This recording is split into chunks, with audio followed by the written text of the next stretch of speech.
মানুহ হিচাপে জীয়াই থাকিবৰ কাৰণে এইখন পৃথিৱীত আপুনি বহুতো চেক্ৰিফাইচ কৰিব লাগিব। যদি আপুনি চেক্ৰিফাইচ কৰিব পাৰিছে তেনেহ'লে আপুনি এইখন পৃথিৱীত মানুহ হিচাপে জীয়াই থাকিব পাৰিব। আদাৰৱাইজ আপুনি এইখন পৃথিৱীত মানুহ হিচাপে জীয়াই থাকিবৰ কাৰণে আপোনাৰ কোনো অধিকাৰেই নাই। কিয় কৈছোঁ সম্পূৰ্ণ ভিডিঅ' চাওক। নমস্কাৰ, জিমছ ব্লগৰ আন এটা মজাৰ ভিডিঅ'লৈ প্ৰতিজনকে স্বাগতম জনাইছোঁ। মই স্ক্ৰীণত আপোনালোকক এটা ভিডিঅ' দেখাব চেষ্টা কৰিছোঁ আৰু সেই ভিডিঅ'টো দেখুৱাও লগতে স্ক্ৰীণত আপোনালোকে প্ৰত্যক্ষ কৰিছে যে দুজন স্বামী স্ত্ৰীয়ে এটা গাদা লৈ ৰাস্তাইদি খোজকাঢ়ি গৈ আছে। তেনে সময়তে ৰাস্তাৰ কাষত থকা বহুকেইজন মানুহে হাঁহি হাঁহি ক'লে যে এই দুইজন কিমান বেঙা মানুহ হয় যে গাদাটোক খোজকাঢ়ি লৈ গৈছে, নিজেও খোজকাঢ়ি গৈছে। কথাষাৰ শুনি স্বামীয়ে লগে লগে গাদাৰ ওপৰত উঠি গাদাটো লৈ আগবাঢ়ি গৈ থাকিল। তেনে সময়তে আৰু এজাক মানুহ আহি হাঁহিলে আৰু ক'লে মানুহজন কিমান বেঙা হয়, কিমান বুৰ্বক হয় যে তেওঁৰ ঘৈণীয়েকক খোজকাঢ়ি লৈ গৈছে আৰু তেওঁ গাদাৰ ওপৰত উঠি খোজকাঢ়ি গৈ আছে। কথাষাৰ শুনি লগে লগে সেই মানুহজনে নিজৰ ঘৈণীয়েককো গাদাৰ ওপৰত উঠাই ল'লে আৰু গাদাৰ ওপৰত উঠাই লৈ তেওঁ আগবাঢ়ি গৈ থাকিল।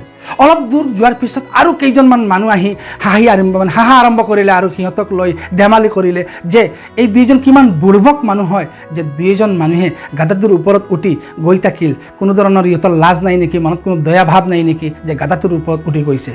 কথাষাৰ শুনাৰ লগে লগে স্বামী গাদাৰ ওপৰৰ পৰা নামি খোজকাঢ়ি গৈ থকা আৰম্ভ কৰিল। তেনে সময়তে আৰু কেইজনমান মানুহে ওলাই হাঁহা আৰম্ভ কৰিলে মানুহটো কিমান যে বুৰ্বক হয়, নিজৰ ঘৈণীয়েকক গাদাৰ ওপৰত উঠাই আৰু নিজে খোজকাঢ়ি গৈ আছে।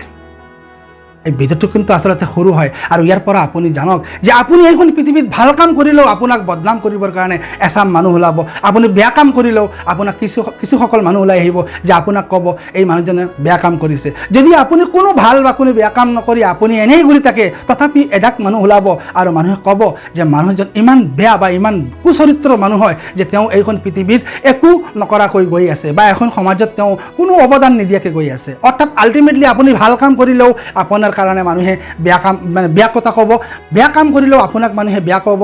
যদি আপুনি কিবা কৰা নাই তথাপিও আপোনাক মানুহে কিবা নহয় কিবা এটা কৈ থাকিব।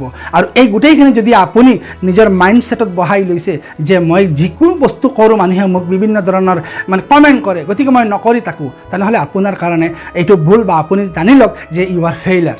আৰু আপুনি ফেইল হোৱা মানে এইখন পৃথিৱীত জীয়াই থকাৰ আপোনাৰ কোনো অধিকাৰ নাই, আপোনাৰ এইখন পৃথিৱীত জীয়াই থকাৰ মানে কোনো কাৰণেই নাই।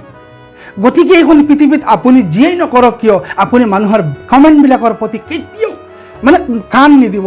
আপুনি মানুহে কি কৈছে নকৈছে, মানুহে আপোনাক লৈ কি সমালোচনা কৰিছে, কি ভাল কৈছে, কি বেয়া কৈছে, সেই কথাবিলাক আপুনি মুঠেই নধৰিব। অৰ্থাৎ আল্টিমেটলি আপুনি আপোনাৰ কৰণীয় কামখিনি কৰি গৈ থাকক।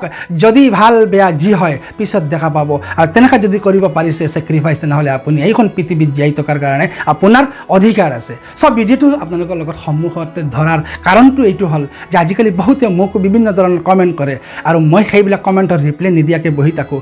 আচলতে মোৰ কাৰণে এইটো কৰা ভাল নে বেয়া আপোনালোকে মতামত জনাব। আৰু যদি এই ভিডিঅ'টো চাই আপুনি ভাল পাইছে শ্বেয়াৰ কৰিবলৈ নাপাহৰিব, বেলেগক দেখুৱাবৰ কাৰণে মুঠেই নাপাহৰিব। আৰু এনেকুৱা ভিডিঅ' পাই যদি আপুনি অলপ কিবা এটা আপোনাৰ আহিছে আমাক উৎসাহ কৰিব। লগ পাম নেক্সট এটা ভিডিঅ'ত, তেতিয়ালৈকে সকলো ভালে থাকক, কুশলে থাকক। ধন্যবাদ।